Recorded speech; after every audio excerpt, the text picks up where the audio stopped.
nas andanças. Que colosso, caminhando o dia inteiro nas terras de Mato Grosso. Vida livre, vida pura, é seu lema, é seu ideal.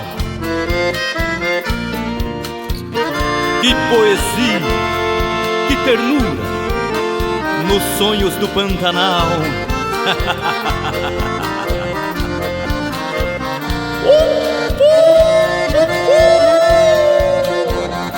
É isso aí, menino do Pantanal.